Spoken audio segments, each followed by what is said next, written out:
Under the glass dome of an estate in the Hamptons, 1,000 white roses bloomed under crystal chandeliers. Cameras flashed like lightning, catching every movement of the man who stood too still to belong.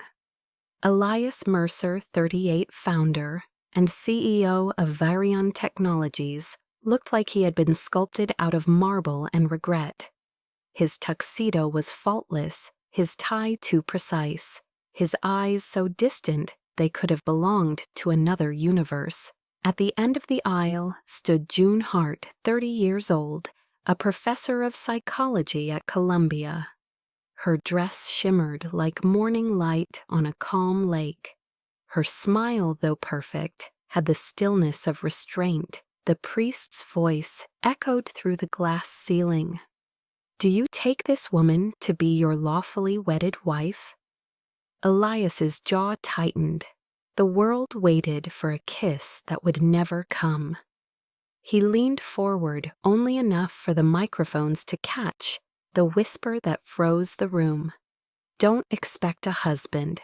This is business." Cameras still clicked, the audience still clapped, but the air had shifted. June's fingers curled around the bouquet, white petals trembling. She smiled through the applause, a professional smile, the kind used by people who know what survival looks like. The photographers shouted for them to kiss. Elias stepped aside instead. The flashbulbs caught June's profile, a portrait of grace painted over disbelief. Outside reporters screamed her name. Inside champagne flowed and laughter echoed, but their table remained silent. He sat like a statue, every gesture deliberate, every word measured. When their glasses met, it was soundless, the quietest toast in history. "Congratulations, Mrs. Mercer," one guest said. Elias replied without looking. "Thank you, we are very practical people." June lifted her eyes to him. "You make it sound like an acquisition." He turned, finally meeting her gaze. "Isn't it?" The orchestra swelled, covering the silence that followed. June looked around the ballroom and saw hundreds of strangers celebrating a contract. From the outside, it was perfection. Billionaire marries professor, love conquers intellect. But under the table, her hand rested on her lap, fingers pressed tight to hide their trembling. When she finally stepped onto the terrace for air, the Atlantic wind caught her veil and sent it fluttering toward the sea. Elias followed her out moments later. The night was cold-scented with salt and magnolia. She didn't turn as he approached. "Do you always ruin every romantic moment on purpose?" she asked quietly. He stood beside her looking out over the water. "Romance is for people who can afford to feel." "I don't. You can," she said. "You just won't." He gave a humorless laugh. "There's a difference between choosing not to and being incapable of it." She studied his face, the hollow calm, the shadow beneath his eyes. Behind him, the lights of the mansion glowed warm and golden. In front of them, the ocean was dark and endless. He said finally, "I don't touch people, June. Not anymore." "Then why marry me?" "Because my father's will left me no choice." The words were simple, but the silence that followed was cruel. June turned toward him fully, now her expression unreadable. "And me? Why did I say yes?" He didn't answer. Maybe she didn't need him to. The truth was floating between them, weightless and heavy all at once. Two people trapped by reasons they both refused to name. Later, when they posed for the final photographs, he placed his hand lightly on her back, just enough for appearance. His touch was barely there, like he was afraid she would burn. The photographer cheered, "That's perfect. Hold it. Smile." And they did. The picture would appear in every magazine the next morning. America's coldest kiss. Billionaire genius and mystery professor. Fairy tale or transaction. By midnight, when the last guests had gone and the laughter had faded into the night, June stood in front of the tall mirror of their suite. The veil lay across the chair, her hair undone. Elias stood behind her reflection, removing his cufflinks with mechanical precision. She met his eyes in the mirror. "You could have at least pretended." "I did," he said softly. "For the cameras." She turned to face him. "Then what am I supposed to be in this performance?" He slipped off his watch, placed it neatly on the table, and answered, "The partner who understands the script." June exhaled slowly. The silence between them was thick enough to be tangible. She thought of the way his hand had hovered near her all day, without touching. She thought of the way he said business like it meant breathing. Maybe she said quietly, "One day you'll wish this had been real." His eyes flickered something unspoken there, but he said nothing. He walked to the adjoining room and closed the door behind him. She sat on the edge of the bed and listened to the quiet. Outside, the ocean continued its endless pulse, a reminder that even the coldest nights carry sound. The next morning, every headline bore their faces. The wedding that froze the Hamptons. She didn't read them. She just watched the surf rolling beyond the window and whispered to herself, "This is business." But even as she said it, her chest ached with something dangerously close to belief. The morning after the wedding smelled of salt and espresso. June sat at the long marble counter of Elias's penthouse, still wearing the silver bracelet she'd forgotten to remove the night before. The housekeeper had left fresh croissants and untouched champagne. Elias appeared in a dark shirt sleeves, rolled up his movements, efficient, silent. No trace of celebration remained. Just two people sharing a table like strangers in a hotel lobby. He placed a folder between them. The contract inside was thick-bound in leather, marked with both their initials. June traced the embossed letters with her thumb. "So this is our marriage certificate." His tone was even. "More binding than that, I think. Clause 31 states neither party will engage in public romantic behavior without mutual consent. Clause 40 prohibits discussion of private life with media outlets. Clause 50 ensures all joint assets remain separate. In exchange, you receive a 3-year sponsorship for your educational center and lifetime membership on the Mercer Foundation Board." She looked up at him. "You make it sound merciful." "It's practical," he replied. "I assume practicality was your reason for accepting." She folded her hands. "You assume a lot, Mr. Mercer." He looked at her for a long moment before answering. "Elias, if we're pretending, we might as well use first names." "Pretending," she repeated quietly. "That's one way to describe it." He moved to the window, overlooking the city, where sunlight fractured against glass towers. "My father's will required that I be married before the board election. If not, the voting shares would revert to the trust. Marriage proves stability, credibility, empathy, qualities investors love." She tilted her head. "And you thought marrying a psychology professor would make you appear emotionally grounded." He gave a dry smile. "It seemed less complicated than finding someone who actually wanted me." Her expression softened for a fraction of a second. Elias noticed then, turned away, as if ashamed of the moment. June opened the folder again. It was meticulous. Every clause written with the precision of someone who feared uncertainty more than loneliness. She flipped to the last page where their signatures rested side by side. Underneath his bold signature, hers looked small and careful. "Why me?" she asked. "Out of everyone you could have chosen." "You understand silence," he said simply. That's rarer than kindness. For a while, neither spoke. The city hummed below them, indifferent and alive. June poured herself coffee. You know, she said, after a while, I used to believe people marry for love or at least hope.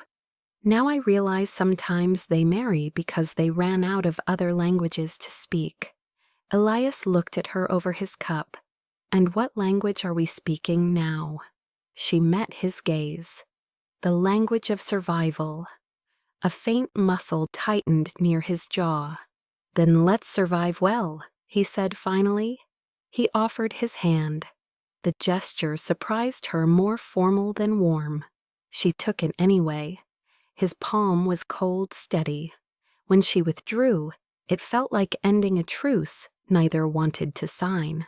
Later that week, they attended their first board dinner together. Photographers waited outside the restaurant. Elias guided her through flashes and voices with the poise of a man escorting a client. Inside executives praised the match. Brilliant move, Mercer. Brains and beauty, good optics. June smiled when required, laughed at the right intervals, nodded at every compliment about her intellect, as if they were discussing someone else. When the dinner ended, Elias opened the car door for her. You handled them well, he said. Years of academia, she replied. I know how to sit through people pretending to understand me. He almost smiled. You're quick. Occupational hazard. On the drive home, silence stretched between them, again filled with what neither wanted to admit, the uneasy awareness of how easily this arrangement could become its own cage. In the elevator to the penthouse, she spoke first. You could have chosen someone easier, someone who would simply play the part. He looked at her reflection in the mirrored wall. Maybe I didn't want easy. She studied him, hearing something unguarded in his voice. But by the time she tried to answer, the elevator had reached their floor. He walked ahead, shoulders straight, always composed. The apartment lights came on automatically, bathing everything in clean gold. He turned and said, I'll have my assistant coordinate our appearances. You'll receive the schedule and financial transfers tomorrow. Anything else? She hesitated, then asked, Do I at least get to decorate my side of the house? He paused, faintly amused. Within reason, no motivational posters. She smiled faintly, no promises. When he disappeared into his study, she wandered through the penthouse's endless room's walls of glass art too expensive to feel human books untouched. There was no trace of softness. Everything was curated, sterile, perfect. In the bedroom, the bed was made as if no one had slept there. She realized he had another room somewhere. Of course he did. The contract even listed separate sleeping quarters. She sat on the edge of the bed and let her mind replay every clause, every line about boundaries and appearances. The irony of two people so educated about emotion, yet afraid to feel, was not lost on her. Outside, the skyline glittered, reflecting fragments of her in the window pane. She whispered to the empty room, Practicality has never felt so lonely. The city answered only with distant sirens. Down the hall, a door closed. She imagined him behind it, sitting in a leather chair, staring at his father's portrait, convincing himself this was control. What neither of them knew yet was that control would soon crumble into the one thing they both feared most: connection. Nights in the Mercer penthouse carried a silence that felt rehearsed. The walls themselves seemed to know the rules. No footsteps after midnight, no laughter, no sound that hinted at life. June learned quickly. She woke early, worked at her desk, overlooking the skyline, and kept her presence measured. In return, Elias moved around her like a ghost who paid rent. Their schedules rarely collided, except for breakfast. where words were as scarce as appetite. Once she had tried to break the pattern. The morning light spilled across the kitchen as she poured coffee for both of them. He appeared crisp in a charcoal suit, his hair still damp. She offered him a mug. He froze hands in pockets. "It's just coffee," she said, "not poison." He hesitated before taking it. His fingers brushed hers for a fraction of a second, and she felt him flinch so quick she almost doubted it.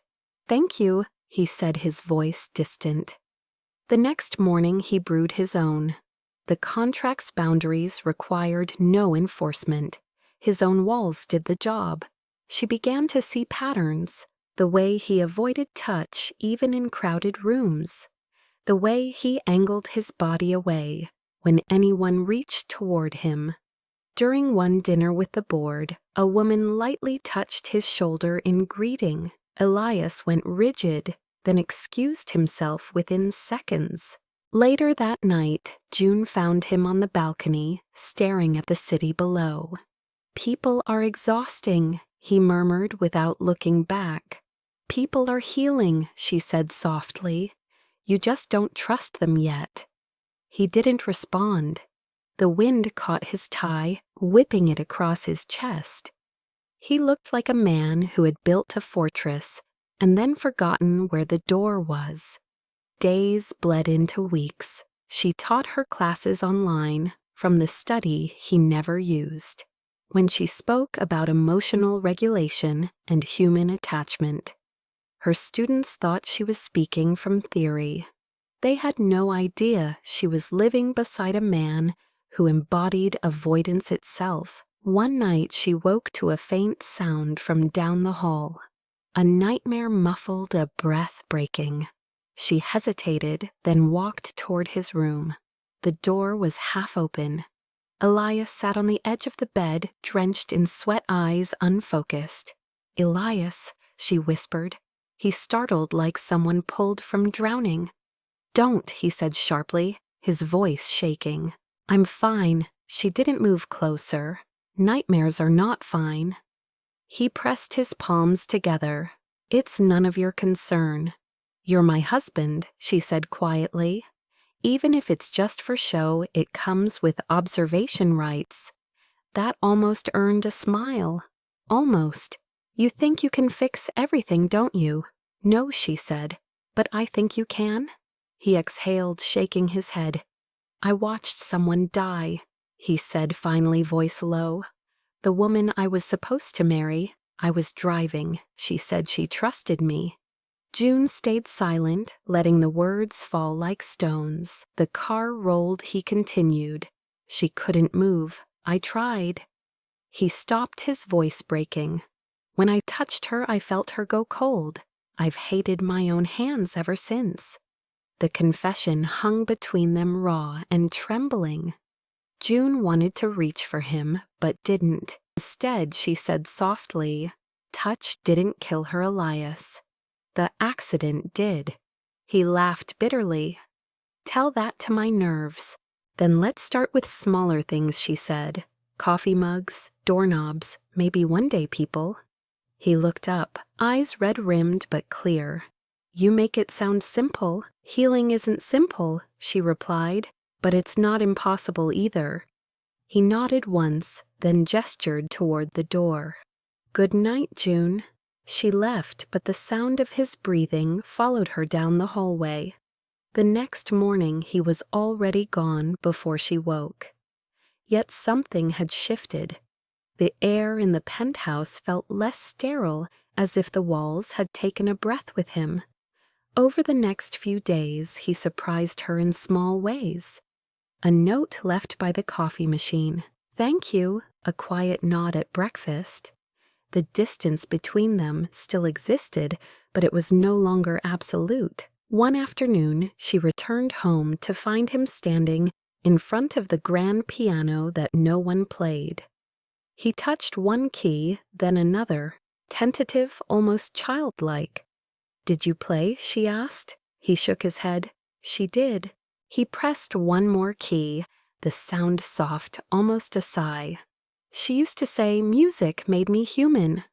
June stepped closer, her voice low. Maybe she was right. He didn't answer, but he didn't move away either. For the first time, she could stand within arm's reach without watching him retreat. That night, as she lay in bed, she realized something unexpected. She no longer pitied him. She respected the man who tried to keep functioning while half of him remained buried in ash. The world saw power. She saw fracture lines holding power together. At a gala a week later, they appeared side by side. Photographers caught their poised smiles. When one reporter shouted, "You two look happier than ever," Elias turned slightly toward June as though considering the idea. "Happiness is an ongoing negotiation," he said. The cameras loved it. The world would quote him for weeks. But only June noticed how his hand hovered near hers, without touching, as if the thought itself was enough effort. On the drive home, she said, "You're getting better at pretending." He looked at her expression unreadable. "Maybe," he said. "Or maybe I'm just tired of being frozen." She studied his profile, the way the street lights painted his face in alternating light and shadow. "Then melt a little," she said quietly. "It won't kill you." His mouth twitched almost a smile, but he looked away before it could form. That night she couldn't sleep. Somewhere behind the closed door down the hall, a man was learning how to breathe again.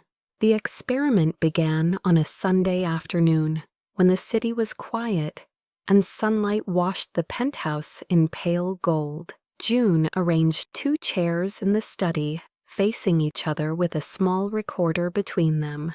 She wasn't hiding anything. Elias had signed consent forms and even joked that it felt like an HR exercise rather than therapy. "I prefer logic," he said, settling into the chair, his sleeves rolled up. The guarded elegance of a man who needed to control his own breathing. June smiled gently. "Then let's treat this as data collection. You respond, I listen, we analyze patterns." He nodded once his hands folded like armor. The recorder clicked on. "When was the last time you felt safe touching someone?" she asked. His eyes lifted wary. "Safe. That's a luxury word." "Pretend it's not," she said. "Pretend it's just a memory test." He thought for a long time before answering. 3 years ago, before the accident. She didn't interrupt. He continued, voice lower now. "After it happened, I stopped shaking hands. I stopped sitting close to people. It was easier to let everyone believe I was cold than admit I was terrified." June leaned forward slightly. "Terrified of what? Of myself?" The air between them tightened. "Every time I get close to someone, something breaks," he said. "The car, the company, people." "You think touch causes destruction," she said softly. "It confirms it." She made a note in her pad, but kept her gaze on him. "What happens if you touch something now?" He raised an eyebrow. "Like what?" She pointed to the recorder. "Start with that." He hesitated before placing his fingertips on the edge of the small device. Nothing happened. No explosion, no chaos, no loss. His shoulders dropped slightly. "Congratulations," she said. The world didn't end. His mouth curved in the faintest trace of humor. "Not yet. Progress often looks boring," she replied. He watched her eyes narrowing, as if trying to read her beyond the professional tone. "Why does this matter to you so much?" he asked. "Because," she said, "every person who stops feeling becomes a danger to themselves. You built an empire from logic, Elias, but the human part of you is going bankrupt." For a long time he didn't move. Then he said quietly, "Maybe I prefer bankruptcy to collapse." "They're the same thing," she replied. The session continued for hours, each question peeling away a layer. She asked about his routines, his triggers, the physical sensations he avoided. He answered with precision, never emotion, until she asked, "What do you do when the nightmares come?" He exhaled sharply, like a man hit in the stomach. "I count the seconds until morning, and if morning doesn't come, then I work. And if work fails, then I pour whiskey." "That's coping, not healing," she said. "They're close cousins." "One kills quietly," she murmured. He looked up at her, then something raw flickering in his expression. "You don't pull punches, do you?" "Not when the subject is pain. You speak like you've met it." "Every day," she said. For the first time, silence between them didn't feel defensive. It felt like understanding. Over the next few weeks, the experiment continued twice a week. Elias followed every guideline, recorded every answer, and treated each session like a merger negotiation. But something unexpected began to shift. His tone softened. He asked questions back. "Why psychology?" he asked one afternoon. "Why not something profitable?" "Because people fascinate me more than profit," she said. "Because healing fascinates me more than power." He studied her, and for the first time she felt the weight of his attention, not as scrutiny, but as presence. In one session, she asked him to list sensations he missed. "Warmth," he said first, "the weight of another heartbeat near mine." "The quiet that follows trust. Do you think you can feel those again?" "I don't know," he said. "Maybe I don't deserve to." "Deserve has nothing to do with it," she said. "Healing isn't earned, it's allowed." He looked away. "Allowed by whom? By you." That night, June reviewed the recordings in her office, her notebook filling with observations. But when she listened to his voice, she stopped hearing data. She heard loneliness. She heard apology disguised as detachment. The next morning, Elias joined her for coffee. He was quieter than usual, almost reflective. "You think this experiment is working?" he asked. "I think you're asking questions that mean it is." "I dreamt last night," he said. "About the crash, no. About the piano. I was playing again." "What did it sound like?" "Not perfect," he said, "but alive." She smiled softly. "Then that's the sound of progress." He nodded, looking down at his hands. "Do you ever get tired of fixing people?" "Only the ones who don't want to be fixed," she said. "Do I look like one of them?" She considered him carefully. "You look like someone who's afraid the cure will change him too much." He leaned back thinking, maybe it already has. For a moment, neither moved. The city outside glimmered like a living thing. The recorder still ran its red light, blinking between them like a heartbeat. And then, almost as an afterthought, he whispered, "I'm too big for you, too broken." The words landed between them heavy and bare. She didn't flinch. "Then let's see how much space healing can hold." He stared at her for a long time before the smallest smile ghosted across his mouth. "You're not afraid of much, are you?" "Only of giving up too soon," she said.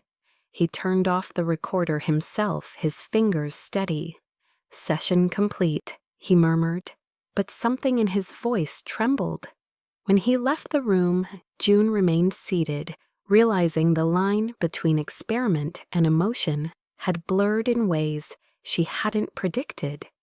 And for the first time since this began, she wasn't sure who was studying whom. It began with a single upload on a Tuesday morning, the kind that no one expected to matter. A former intern from the Virion Research Division had leaked behind-the-scenes footage from Elias's so-called emotional experiment. The clip lasted only 40 seconds, but that was enough. It showed June and Elias seated across from each other, her voice calm his face, stripped of its usual precision. "When was the last time you felt safe touching someone?" she asked. The video ended right as he whispered, "I'm too big for you, too broken." Within hours, social media turned it into a spectacle. The hashtag #ColdestGroom topped trends by noon. Talk shows mocked the idea of a billionaire needing therapy to feel again. Memes flooded the internet pictures of Elias with captions like "Error 404, emotion not found." June saw it first on a student's phone in her lecture hall. The laughter in the room wasn't cruel, just curious. She finished class, smiled faintly, and excused herself before the news anchor's voice could reach the part that mentioned her name. By evening, her inbox filled with requests from journalists. The university issued a statement suspending her pending review of ethical boundaries. At the penthouse, paparazzi swarmed the street below. When Elias returned, his face was thunder. He slammed the elevator panel with his palm, and the sound echoed through the marble hall. "Who did you tell his voice was razor sharp?" "No one," she said, steady but trembling inside. "It was an internal leak. Someone from your company." "Convenient," he shot back. "You run experiments, record my voice, and now the world is laughing at my grief." "It was approved," she reminded him. "You signed don't quote paperwork to me," he said, pacing like a storm, contained by glass. "You think the board cares about consent forms? They see a liability, a man too fragile to lead." "You're not fragile," she said softly. "You're human." He stopped, eyes burning. "Human doesn't trend well." He turned toward the window where flashes from the street below painted the walls white. "Do you know what happens to men like me when vulnerability goes viral? Stocks fall, investors, panic vultures circle. So we fight," she said. "We tell the truth." He laughed bitterly. "And what truth is that? That I can't touch my own wife, that my therapist bride is now my PR disaster." June swallowed hard. "You think this is about your image. It's about your pain." "My pain doesn't pay dividends," he said. The next second, his hand swept across the table, sending files and glass crashing to the floor. The sound sliced through the silence. June didn't move. She watched him breathe like a man trying not to drown. "I warned you," he said finally, voice low. "I destroy everything I touch." The irony wasn't lost on either of them. She knelt and began gathering the scattered papers. "Then stop touching destruction," she said. "Start touching something else." He stared down at her, torn between fury and disbelief. "You still think you can save me?" "No," she said. "But I think you can stop proving yourself right." For a moment he said nothing. Then he walked out, slamming the door behind him. The echo lingered long after the sound died. That night, news anchors debated whether the emotional therapy marriage was a publicity stunt. They called her manipulative, opportunistic, unethical. They called him unstable. She didn't cry, not yet. She just sat in the dark with the TV, muted, watching their faces talk without sound. Outside, thunder rolled over the city, fitting punctuation to the ruins spreading online. When the rain began, she stepped onto the balcony, barefoot, letting the water soak through the silk of her dress. Somewhere inside, her phone kept vibrating. She ignored it. When the elevator doors opened again, she didn't turn. "You're still here," Elias said behind her. His voice was hoarse, the anger drained into exhaustion. "Where else would I go?" she asked quietly. He stepped closer, but not too close. "They think you leaked it." "And you?" she asked, finally facing him. He hesitated. "I don't know what to think." "Then think about this," she said, gesturing toward the skyline. "Half the world is laughing because you felt something, because you dared to tell the truth." "That's not courage," he said. That's carelessness. No, she said, it's connection. The thing you've been running from is the only thing that made you real today. His jaw tightened. I can't afford to be real. Then you'll spend your life bankrupt, she said, echoing his own words from the experiment. The silence after that was a living thing, charged and trembling. He rubbed his temple, eyes tired. They want me to step down temporarily, he said finally. The board thinks I'm compromised. And what do you think I think they're right? June stepped forward, rainwater dripping from her hair, voice steady. Then prove them wrong. Show them that vulnerability isn't weakness. Show them the man I see. You see what you want to see, he murmured. No, she said. I see what you're too afraid to believe. Lightning split the clouds, illuminating both of them, like figures caught between confession and retreat. He looked at her, something breaking quietly inside his gaze. You shouldn't have to defend me. Maybe I'm not defending you, she said. Maybe I'm defending what's left of the truth. The storm raged outside, but inside the world had gone still. He finally said, tomorrow the lawyers will meet with you. They'll handle the fallout. And what about us? She asked. He shook his head. There is no us, June. There never was. She wanted to tell him he was wrong, that something real had slipped through their arrangement, long before the cameras found them. But she let him walk away, watched him disappear down the hall until the only sound left was rain. By morning, the city would feast on their downfall. For now, all she could do was stand barefoot in the water and whisper to the storm. They can leak your words, Elias, but not your soul. Down the corridor behind closed doors, the man she had tried to reach sat in darkness with the headlines glowing on his phone, replaying the moment he had said too broken and realizing for the first time it might be true. The rain did not stop for 2 days, as if the sky itself was mourning the collapse of everything they had built. June packed a single suitcase and left it by the door, not because she was sure of leaving, but because the act made breathing easier. She stood by the window, watching the city blur behind the downpour, when she heard his footsteps. Elias appeared in the doorway, soaked from the storm. Outside, his shirt clinging to his chest, eyes bloodshot from sleepless nights.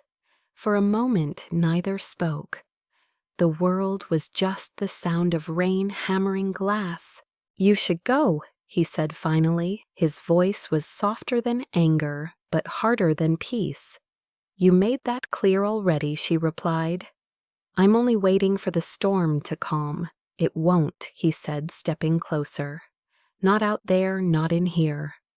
He looked at her like a man watching the only steady thing in his life disappear. The board wants a statement, he said. They want me to distance myself from you, to protect the company.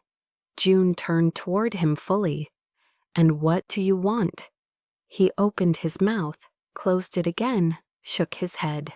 I don't know how to want anything without breaking it. She took a step toward him. Maybe you don't have to know. Maybe you just have to stop running. He laughed quietly, a bitter sound. You think love is a choice, like flipping a switch. No, she said, I think it's a surrender. His eyes flickered at the word. Surrender gets people killed. Control does too, she said. The silence stretched thick and electric. Then he said, I can't love you without hurting you. Then hurt me kindly, she whispered. He froze, the words hitting something deep inside. Lightning flashed across the glass, illuminating their faces like a photograph that would never fade. You don't know what you're asking, he said. I do, she said. I'm asking you to stop hiding behind fear and start feeling what's still alive. He stepped closer until the air between them trembled. The smell of rain clung to him, salt and thunder. "You shouldn't be near me," he whispered. "You make me forget how to stay safe." "Good," she said, her voice steady. "Safety isn't living." The dam inside him broke. He reached for her but stopped, inches away, his hand hovering midair, trembling. "If I touch you, then you'll know you're human," she said. Slowly, painfully, he let his fingers rest against her cheek. The contact was tentative, like testing the edge of a flame. She didn't flinch. His hand shook his breath uneven. "See," she murmured. The world didn't end. He laughed once, a broken sound that turned into something softer. "Not yet. It won't," she said. "Not if you stop fighting it." He closed his eyes. "I'm so tired of fighting." "Then rest," she whispered. He leaned forward, forehead against hers, their breaths tangling in the heavy air. The storm outside roared, but inside the world narrowed to that fragile space between them. His voice was barely audible. "You shouldn't have stayed." "And yet I did." She could feel his heartbeat, frantic, alive, the sound of something thawing after years of ice. "You don't understand," he said. "Every time I let someone close, I ruin them." "Maybe I'm not meant to be ruined," she said. "Maybe I'm meant to stay." His eyes met hers, the first trace of disbelief giving way to something that looked like hope. "You make impossible things sound simple." "That's what faith does," she said. "It keeps showing up." His lips parted as if to argue, then closed again. He stepped back slightly, wiping rain from his face, though they were both already drenched. "You're shaking," he said. "So are you." "What now?" "Now you stop pretending you're incapable of love." He exhaled sharply. "You think that's what this is? I think it's the beginning of it." He turned away, running a hand through his wet hair, pacing like a caged storm. "You have no idea what I've done, what I'm capable of." "Then show me," she said. "All of it. The good, the broken, the man behind the myth." He stopped moving shoulders, rising and falling with every breath. "And if you hate what you see, then at least I'll know it was real." The words hit him harder than accusation. He crossed the distance between them in 2 strides and stopped inches from her. Rainwater dripped from his hair onto her collarbone. He whispered, "You're not afraid of she said, "of losing you, maybe." His chest rose sharply, his restraint collapsing into something raw. He touched her face again, slower this time, his thumb tracing the edge of her jaw. Then, like gravity, deciding for him, she sat on his lap as he sank into the chair behind him. It wasn't passion, it was recognition. A surrender to the truth neither could deny any longer. His hands stayed motionless on her waist, as if even now he feared breaking her. "You're trembling," she whispered. "Because if I move, I'll never stop." "Then don't stop," she said, her forehead resting against his. He closed his eyes, the lines in his face softening. "You should hate me. I don't. You should leave. I won't." The rain beat harder against the glass thunder, rolling through the sky like applause. For the first time since the day they met, his arms moved not to possess, not to control, but to hold. And she let him. They stayed like that, breathing in rhythm, 2 wounded things, learning the language of warmth again. When he finally spoke, his voice was hoarse. "You have no idea what you've done to me." "Maybe I've reminded you what you are," she said. Alive. The storm outside began to fade, but inside the penthouse, something new had begun, quiet, unsteady, real. The storm ended the next morning, but Elias did not leave the chair where they had sat. The world outside resumed its rhythm cars, moving news anchors dissecting their downfall. Yet inside the penthouse, time had slowed to the fragile pulse of recovery. June woke first her cheek against his shoulder, and for a fleeting second, she allowed herself to believe peace could be simple. When he stirred, she felt him tense, the instinct of withdrawal flickering back. "It's all right," she said softly. "You didn't break me." He didn't answer. His gaze was distant again, somewhere years behind them. "June," he said finally. Voice cracked. "There's something you should know." She waited. About the night of the crash. He stood, walked to the window, and stared at the skyline. They all think it was rain speed, a tire blowout. But it wasn't just that. We were arguing. June rose slowly, watching his reflection in the glass. "You and her." "Emily," he said.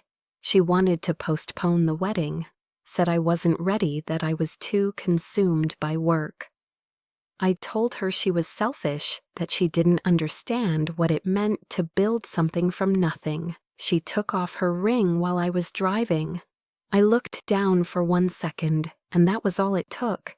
His breath faltered. "The car hit the divider. I tried to pull her out. The seatbelt jammed. The smoke. She was crying and I couldn't." He stopped, his voice breaking into silence. June crossed the room but didn't touch him yet. "It wasn't your fault," she said. "You don't know that. I know guilt can rewrite memory until you start believing you caused the rain itself." He turned to face her. "I heard her last words every night for 3 years. She said I trusted you." That sentence burned itself into my skin. June met his eyes, and instead of healing, you built walls and called them penance. It was easier, he admitted, easier than feeling anything. She took a breath. "Easier than forgiving yourself." He nodded slowly. "I thought if I kept control, nothing else could slip through. Then you came along and started unraveling everything." "You call it unraveling," she said. "I call it remembering." His mouth twitched with a faint, painful smile. "She was a pianist, you know. The song that played at our engagement was her favorite. I couldn't listen to it again. I couldn't touch the piano after that night. It's like the keys became tombstones." June glanced toward the piano in the corner, its lid closed and dusted with light. "You should play it," she said. "No," he said instantly. "It's over. So is she." June replied gently, "But you're still here." He stared at her, unsure whether to hate or thank her. "You always do that," he said. "Turn pain into a lecture." "Therapy is just truth spoken softly," she said. "You'd know if you ever listened to yourself. And what truth have I been avoiding that you still deserve to live?"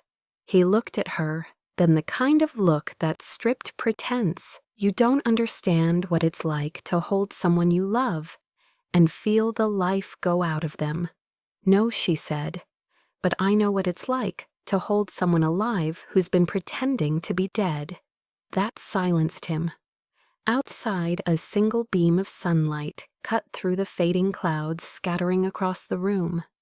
June walked to the piano, lifted the lid, and pressed 1 key. The sound was quiet but clear, a note suspended in the morning air. Elias flinched at first, then closed his eyes. "Stop," he whispered. "Please." "You told me she said she trusted you," June said softly. "Then trust her memory to survive a song." She played another note, then another, slow and uneven, not melody, yet but intention. Elias's hands clenched at his sides. After a long pause, he approached step by step until he stood beside her. "What are you doing to me?" he said under his breath. "Reminding you what sound feels like." She shifted, leaving space beside her on the bench. "Play 1 note," she said. "For her, for you." He hesitated, then sat down. His fingers hovered above the keys. The tremor in his hand was almost invisible but real. Finally, he pressed 1 key, the same one she had started. The vibration ran through the room like breath, then another and another, till a faint melody began to form, broken but human. His eyes closed, and when he opened them again, tears streaked his face. "I thought I'd forgotten how," he whispered. "You didn't forget," she said. "You just buried it." When the last note faded, he sat still, breathing like someone surfacing after years underwater. June reached out, resting her hand gently on his arm. This time he didn't pull away. "She'd like you," he said quietly. "Maybe," June replied. "But I'm not here to replace her. I'm here to help you remember what she left behind." "And what's that?" "The part of you that's still capable of love." He turned to her, his voice trembling. "What if love is what kills me? Then let it resurrect you first," she said. For a long time they sat in silence, surrounded by echoes of a song that didn't belong to ghosts anymore. Later, when he walked past the mirror, he caught his reflection and realized he no longer looked like the man who'd buried himself under guilt. He looked alive and afraid, which was something closer to honest. That night, June replayed the audio of their last session. His words, "Too big for you," too broken, sounding different now. Not a warning, but a memory of who he had been before the piano woke him up. In the quiet that followed, she whispered to herself, "Maybe healing doesn't sound like music. Maybe it sounds like forgiveness." And somewhere down the hall, Elias lay awake, listening to the faint echo of the piano, still humming through the walls, proof that pain when faced could make its own kind of song. It happened 3 weeks after the piano began to sing again. The world had finally quieted. The tabloids moved on to newer scandals, and for a brief moment, June allowed herself to believe the worst had passed. But calm in Elias Mercer's life never lasted. It began with an email, anonymous, subject line blank. Attached were the full recordings of their sessions, the consent forms, her questions, his answers, every tremor in his voice. The leak was total. Within hours, it was everywhere. Podcasts replayed his confessions under dramatic music. Headlines screamed, "Billionaire confesses to fiancé's death during secret therapy sessions." June's inbox flooded again, but this time the tone was venomous.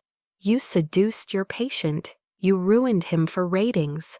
The university cut all contact. Her colleagues stopped answering calls. Elias's company stock plummeted overnight. He found her in the living room, that morning laptop, open to an article that used her photo with the caption, "The therapist who broke a billionaire." His face was unreadable. "Tell me this isn't you," he said. She looked up slowly, her throat dry. "You think I'd do this?" "I don't know what to think anymore," he said. "Every secret I gave you, every word, it's all out there." "Someone from your company still had access," she said. "It's a coordinated smear. They want to push you out." "And the university wants your license," he snapped. "Convenient that we both lose everything at once." "Elias," she said softly, "you can't believe I'd betray you." "I can believe anyone would eventually," he said. "That's what people do." His voice cracked, anger fighting heartbreak. "You made me talk. You made me feel. And now the world is dissecting my grief like it's entertainment." She stepped closer, shaking her head. "No, I made you human again." "Human doesn't trend well," he spat. "It bleeds too easily." He turned away, running a hand through his hair, pacing like a man trying to outrun gravity. "Do you know what this costs me? Every partnership, every investor, every board member, they're already drafting the vote to remove me. And the press, they call you my mistress, my therapist, my mistake." "And what do you call me?" she asked quietly. He stopped pacing. The silence between them was heavier than any scream. "I call you the last mistake I'll ever make," he said. The words sliced clean through her. For a moment she couldn't breathe. "You don't mean that?" she whispered. "I warned you," he said, voice low. "I destroy everything I touch." He turned away, as if even looking at her was dangerous. "Get out." "Elias, leave June," he said, his tone final. "Before I ruin you more than I already have." She stared at him, tears pressing behind her eyes, but refusing to fall. "You can't ruin what was real," she said. "You can only refuse to face it." He didn't respond. She picked up her bag, the same one she'd brought to that first wedding weekend, and walked toward the elevator. Her reflection in the polished steel looked like someone she didn't recognize, strong but fractured. Before the doors closed, she said quietly, "One day you'll understand that trust doesn't survive in isolation." The doors slid shut. Elias stood alone in the silence that followed. The city outside pulsed with his downfall. Every news outlet replayed his voice, looping his words like poetry, stripped of context. The piano sat untouched. He poured a drink but didn't finish it. The liquid shook in the glass, as if mocking his steadiness. His assistant called twice. He ignored both. The board would meet tomorrow to vote him out. He was already halfway there in his mind. He opened one of the leaked recordings on his phone, the one where June said softly, "Healing isn't earned, it's allowed." Her voice filled the empty room. For the first time, he turned the volume up instead of off.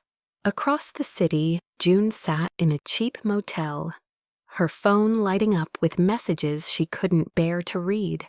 The foundation she'd built was collapsing too. Sponsors withdrew. Her students were told she was under investigation. Alone, she replayed his last words. "I destroy everything I touch," and realized he believed them more than anything she'd ever said. She opened her laptop, scrolling through the chaos, trying to trace the source of the leak. The metadata pointed to an internal server, but the sender was masked through multiple shells. Whoever did this wanted both of them ruined. She leaned back, exhaustion pressing down. Outside the window, rain began again, softer this time, as if the world couldn't decide whether to cleanse or condemn. The next morning, the headline read, "Mercer removed as CEO amid scandal." Reporters waited outside his building. He didn't come down. Inside, the piano lid remained closed, the keys hidden like bones. In his office, he stared at the framed photo of his father, the man who had written the marriage clause that started it all. "Congratulations," he muttered to the empty room. "You finally made me the thing you wanted controlled." His phone buzzed again. A message from June appeared on the screen. "I didn't leak it. Please believe me." He read it 3 times, then deleted it without replying. He poured another drink, but before he could lift it, his hand trembled too much to hold steady. The glass shattered on the floor.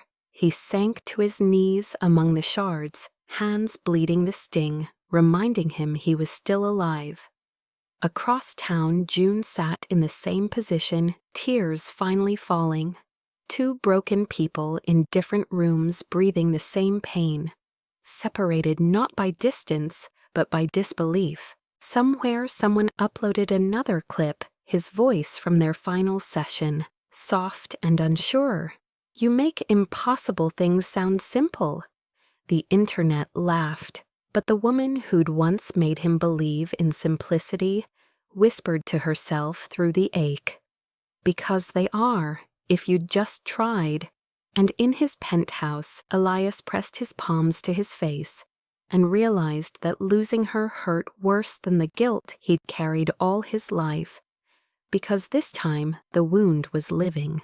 Isolation crept in quietly, the way fog rolls over a sleeping city, until nothing is visible anymore. The penthouse no longer felt like a home, but a museum of mistakes. The air smelled of rain and old regret. Elias stayed inside for days, ignoring calls, deleting emails, shutting curtains to keep the world out. Reporters still camped outside, waiting for a glimpse of the fallen billionaire, but they might as well have been ghosts. He spent hours in his study, replaying the same leaked recordings until he could recite them by memory. Each word of hers carved deeper into the silence. Healing isn't earned, it's allowed. It played again and again, taunting him. He had deleted her message without answering, but he couldn't delete her voice. He imagined her somewhere small and tired, whispering into the dark that she hadn't betrayed him. He wanted to believe her. He just didn't know how anymore. The board's decision came and went. He didn't attend. His title vanished from the company website like he had never existed. Without the noise of work, he realized how empty his days were. Coffee tasted bitter rooms, too wide mirrors, too honest. At night, he dreamed of water. The crash, the rain, her voice. Always her voice.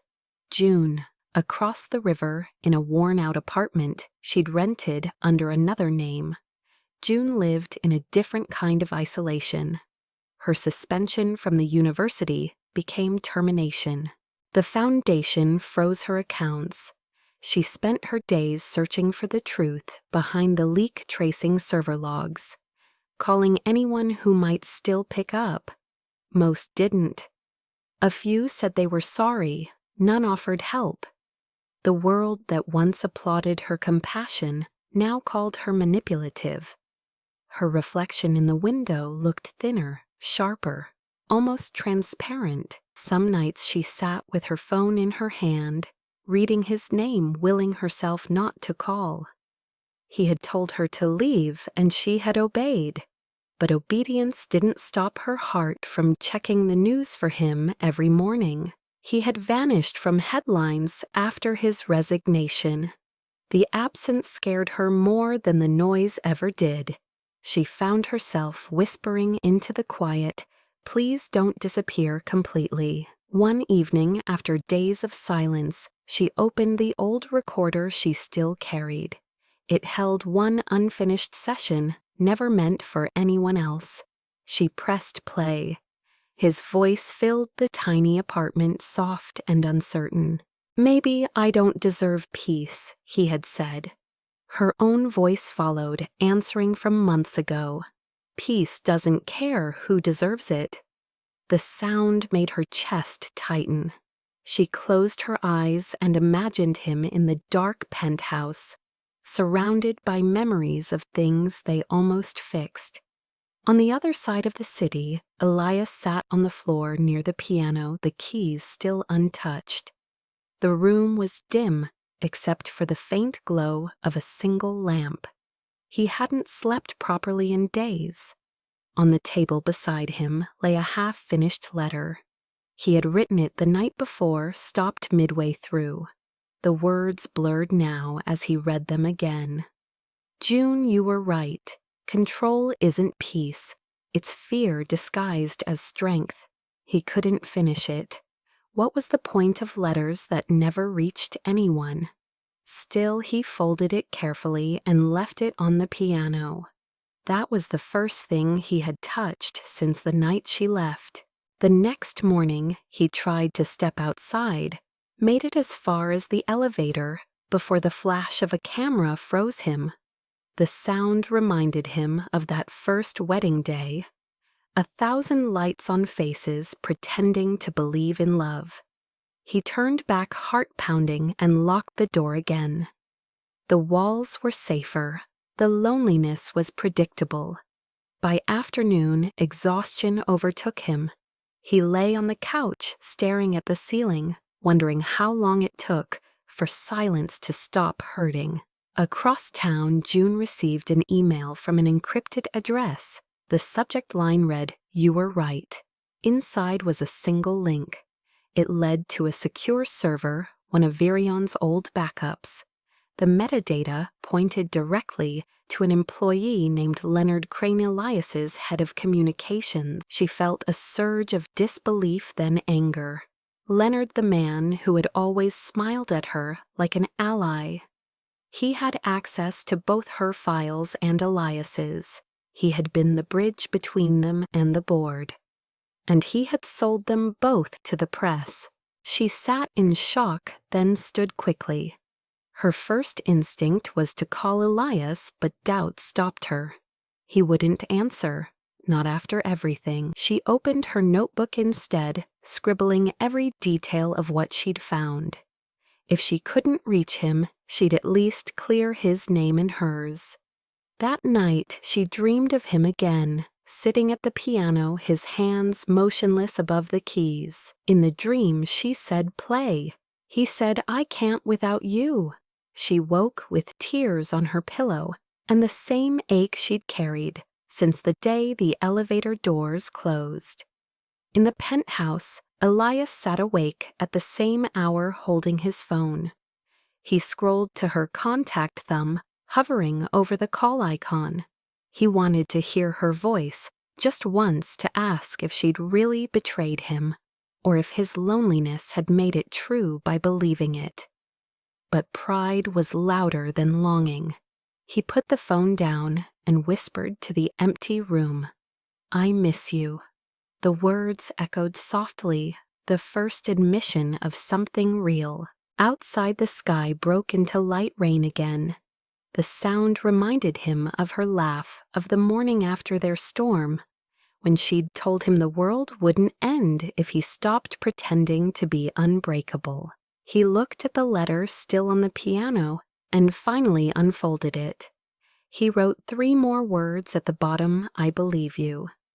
Then he closed it again and left it there, a confession, waiting for a listener. Across the city, June watched the rain streak her window and felt the faintest sense of warmth in her chest, as if someone somewhere had finally remembered how to hope. A full year passed before the world stopped whispering their names. Time had done what apologies could not. It turned scandal into memory. Elias had sold his shares, moved away from Manhattan's glare, and used what was left of his wealth to rebuild the foundation his father once neglected. June, after months of hearings and silence, was quietly reinstated into the academic world, but no longer wanted classrooms. Instead, she began teaching through community workshops about emotional resilience, speaking softly to rooms full of strangers who saw something in her steadiness that felt like truth. They hadn't spoken since the night she left, yet neither had forgotten the other. Their absence became a rhythm that echoed between 2 hearts, learning how to live without sound. On a spring morning, June received an invitation. The envelope was heavy, embossed with silver letters. The Mercer Initiative, an evening for mental health awareness. Beneath it, a handwritten note in familiar cursive, "Come if you can still listen." No signature, no need for one. She stared at it for a long time before whispering, "You finally learned how to ask." When she arrived at the event weeks later, the auditorium buzzed with anticipation. The screens displayed Elias Mercer's name, though his face had not been seen publicly since his resignation. The stage glowed soft gold, the lighting designed not for spectacle but sincerity. June took a seat near the back, her heartbeat too loud. Then he walked onto the stage. He looked different, thinner, calmer, the sharp edges softened. The audience applauded, not with excitement, but respect. He waited for the sound to fade before speaking. "A year ago he began. I was a man defined by control. I believed feelings were liabilities, and that love was something to outthink. His voice trembled, but he didn't hide it. Then someone taught me that vulnerability isn't weakness. It's proof that we're still alive. June felt her throat tighten. Every word carried the ghost of their last conversation. He continued, "When my life fell apart, I thought I'd lost everything, but it was losing everything that forced me to start seeing differently. I learned that healing doesn't happen in private. It happens when we tell the truth, even when it's messy." The crowd listened in silence, the kind that only appears when people recognize themselves in someone else's pain. "The Mercer Initiative," he said, gesturing toward the banners behind him, isn't a charity. It's an apology. To the world, to the people I hurt, and to the one who showed me that love without trust is just performance. The lights dimmed slightly as he said, "This foundation is dedicated to mental health research and emotional rehabilitation. But tonight isn't about the money, it's about courage." He paused, then looked directly toward the audience, his eyes scanning until they found her. "If the person who taught me courage is here, I want to say something I should have said long ago." The room held its breath. "You tried me," he said, voice breaking, just enough to be human. "And I finally did. I tried to love." The sentence hung in the air like music. The crowd erupted in quiet applause, some standing, some wiping tears. June sat motionless, her chest aching with the ache of recognition. When the event ended, people surrounded him, offering congratulations, shaking his hand. She slipped away toward the exit, not wanting to disturb his triumph. But as she reached the hallway, a familiar voice stopped her. Leaving without saying hello, she turned. Elias stood there, no cameras, no armor. Just him. "You found me," she said. "I stopped trying to lose you," he answered. For a moment, neither moved. Then he said, "I owe you an apology." "You already gave one," she said. "Publicly." "That was for them," he said. "This is for you." His eyes held hers. "I believed the worst of you because it was easier than believing someone could still care after seeing me broken. I told myself you betrayed me because it hurt less than admitting I'd betrayed your faith in me. I was wrong." She swallowed hard. "You hurt me," she said simply. "I know," he whispered, "and I'd spend my life undoing it if you let me." She shook her head gently. "You can't undo pain, Elias. You can only grow something from it." "Then let me grow with you," he said. The hallway was empty but full of everything unsaid. She looked at him, this man who had once hidden behind contracts and silence, and saw someone stripped of fear. "You kept the foundation's name," she said. "I thought you'd change it." "No," he said. "It was built on your belief. I wanted the world to remember where it began." "You never stopped listening," she said quietly, "even when you pretended not to." He smiled faintly. "I still hear your voice in every speech I give. It reminds me that control is overrated." The tension between them shifted into something tender. So she asked, "What happens now?" He stepped closer, eyes soft. "Now we start again. No contracts, no cameras, just two people trying to be brave." She studied him for a long moment, then nodded. "Then try me," she whispered. His smile widened, fragile and real. "Always." Outside, spring rain began to fall light and steady, tapping against the glass like applause. As they walked side by side through the lobby, the city glowed through the windows, bright, alive, forgiving. For the first time in a long while, the world didn't feel too big for either of them. It felt exactly the right size. The night after the event, Elias called her and simply said, "Come home." No speeches, No promises, just that. When June arrived at the penthouse, it looked nothing like the cold palace she'd once fled. The walls were bare of awards and photos replaced by soft lamps and a faint scent of jasmine.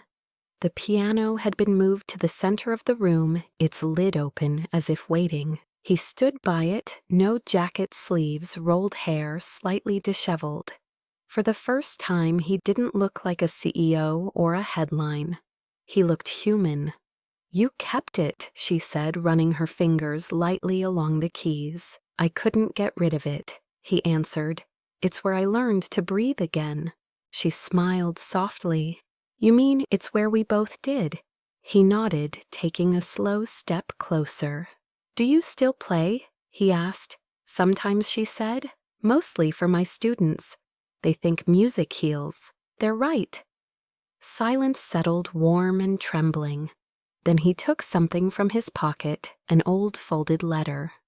"I never sent this," he said, holding it out. "You wrote to me every day," he said, "but this one was different. It was the first time I believed you." She took it, unfolding it carefully.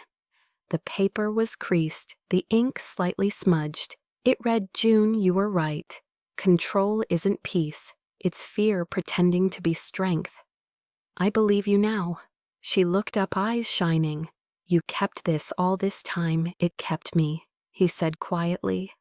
"Whenever I wanted to stop trying." Her voice broke when she whispered, "Elias." But before she could finish, he stepped closer, close enough that she could feel the warmth radiating off him. "You said once that healing isn't earned. It's allowed," he murmured. "I didn't understand then, but I do now. So tonight I'm asking, can I allow it with you?" Her throat tightened. "You don't have to ask." He smiled, the faintest trace of relief breaking across his face. "I still will, because I need to say this right." He motioned toward the piano bench. They sat side by side, knees brushing the night quiet, except for the hum of city lights outside. He looked at her the way he once looked at his reflection. Before turning away, only now he didn't. "I made vows once," he began, "and they were full of promises I didn't understand. I said I'd protect someone when what I really meant was control. I said I'd love when I didn't even know how to stay present. But with you, June, I want to make different vows. The kind that sound smaller but mean more." She turned toward him, her eyes steady, her hands folded in her lap. "Then make them," she said softly.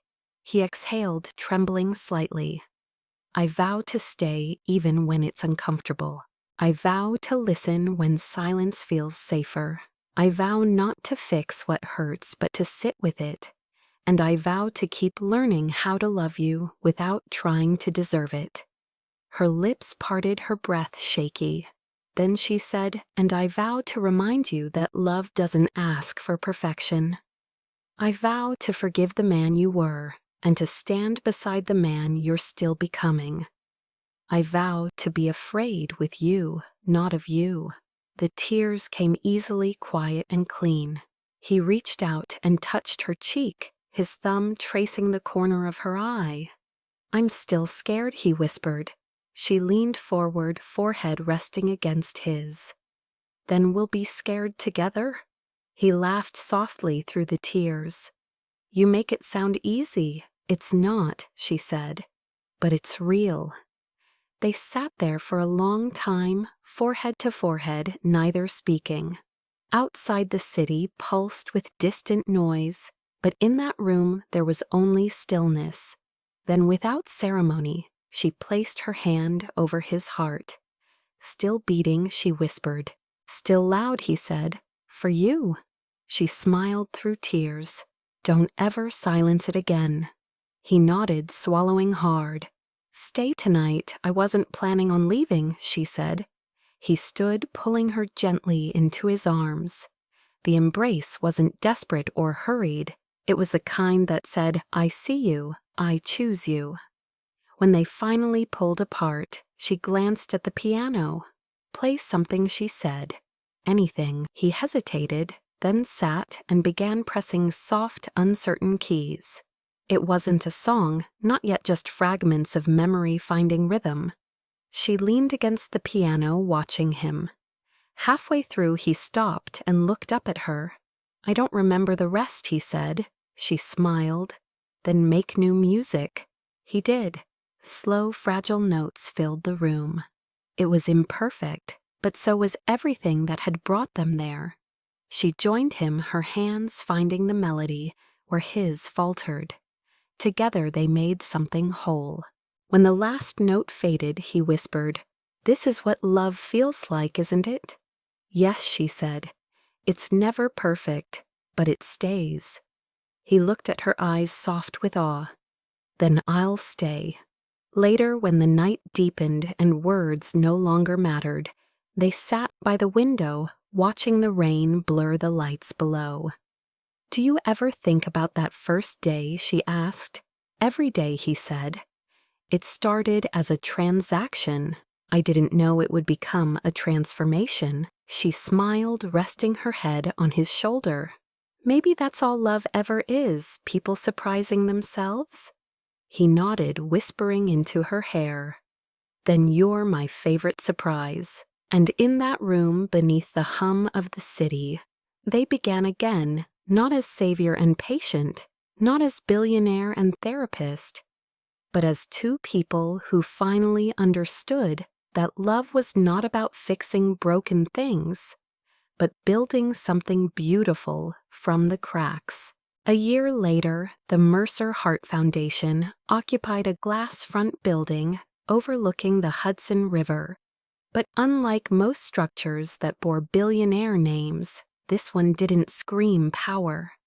Its lobby was filled with light children's drawings, hung on the walls, and a sign by the entrance read quietly, "For those learning to feel again." June walked through the hallway, greeting volunteers and patients, her heels clicking softly on the polished floor. Her life had changed, but not in the glamorous way tabloids once imagined. The press called them the couple who made therapy beautiful again. But to her, beauty was in the small moments, the man who spoke, for the first time after years of silence, the child who smiled at a stranger without fear. Upstairs, Elias stood by the window of his new office, though it didn't look like an office at all. The desk was cluttered with handwritten notes, not contracts. The shelves held books on psychology, art, and forgiveness. He turned when he heard her footsteps. "You're early," he said. "You're late?" she teased. He smiled. "You sound like a therapist again." "Old habits," she replied. "Bad ones, the best kind." She crossed to him, holding a file. "You're speaking at the gala next week. I drafted your remarks." He looked at the papers, but didn't take them. "You know, I think I'll just speak from the heart this time." She raised an eyebrow. Elias Mercer, speaking from the heart. "Should I alert the media?" "They'd never believe it," he said. "Neither would my past self." She laughed softly. "Well, your past self wouldn't have survived long enough to build this place." He glanced out the window, watching the city's heartbeat in motion. "Sometimes I still can't believe it's real," he admitted. "That I get to wake up every day and build something that isn't made of fear." She leaned on the desk beside him. "That's what healing looks like. You don't notice it until it's already happening." He looked at her, and the gratitude in his eyes made her chest ache. "Do you ever miss the chaos?" he asked. "No," she said. "But I remember it. It reminds me why we're here." He nodded slowly. "You know, my father's lawyers called last week. They offered to restore the company under my name. And I said no. This is the only legacy I want." He smiled faintly, one that grows instead of consumes. She touched his hand gently. "I think your father would be proud. Maybe not for the business you built, but for the man you became. He squeezed her hand in return. He'd probably still tell me to stand up straight. He'd have a point, she said, laughing. The sound filled the room like sunlight. A knock came at the door, and their assistant poked her head in. "Sorry to interrupt, but there's someone here to see you. Says he's an old friend." Elias frowned slightly, then followed her down the hall. In the waiting room, a middle-aged man stood awkwardly, holding a newspaper. It was Leonard Crane. For a moment, neither spoke. Then Leonard said quietly, "I came to apologize. I was the one who leaked the files. I thought I was protecting the company. I didn't realize I was destroying people." The room went still. June watched Elias carefully. He didn't flinch or raise his voice. Instead, he said, "Do you know what we call that here?" Leonard hesitated. "What accountability?" Elias said. "You came, you faced it. That's the first step." Leonard looked surprised. "You're not angry I was," Elias said. "But anger's just guilt with armor. You can leave that here if you want." Leonard's voice broke. "I don't deserve forgiveness." "Neither did I," Elias said. "But someone gave it to me anyway." Leonard nodded, tears in his eyes. "Thank you." When he left, June turned to Elias, her voice soft. "That was kind." "No," he said. "That was necessary." They walked back to his office in silence. "You really forgave him?" she asked. "I didn't do it for him," he said. "I did it for the man I was, when I hated myself." She nodded. "That's what this place is, isn't it?" "A monument to second chances." "Exactly," he said. Later that evening, they walked along the river, outside the building. The sun was setting, painting the sky in shades of amber and rose. The city hummed behind them, alive and forgiving. "Do you ever think about that night?" he asked. "Which one?" she said. "The rainstorm. When you said, 'Then hurt me kindly.'" She smiled faintly. "I remember every drop." "You saved me that night," he said. "No," she said. "You saved yourself. I just reminded you where to look." They stopped at the railing, the water below, catching the last light of day. He turned to her. "You once told me I was too big for you."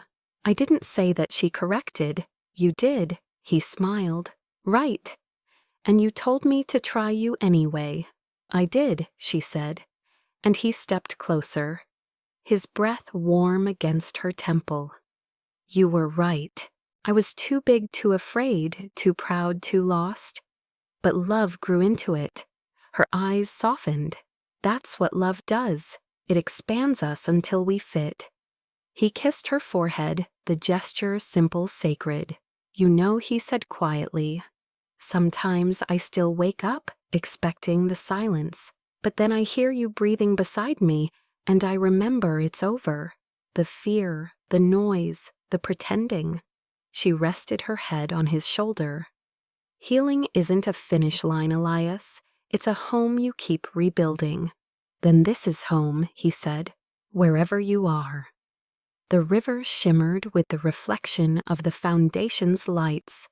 Somewhere behind them, a piano played softly, a volunteer practicing for the next gala, the melody familiar and tender. They stood there until the stars appeared, their hands intertwined. For the first time, neither of them was afraid of the dark. Love hadn't erased their scars. It had turned them into vows. If this story touched you tonight, take a moment before you scroll away. Because somewhere out there, someone like Elias is still hiding behind control, and someone like June is still trying to heal others while forgetting to heal herself. Stories like theirs remind us that love isn't always grand or loud. Sometimes it's just the quiet decision to stay, to listen, to try one more time when it would be easier to walk away. If you've ever been told you're too much, too broken, too complicated, remember this. You are not too much for the right heart.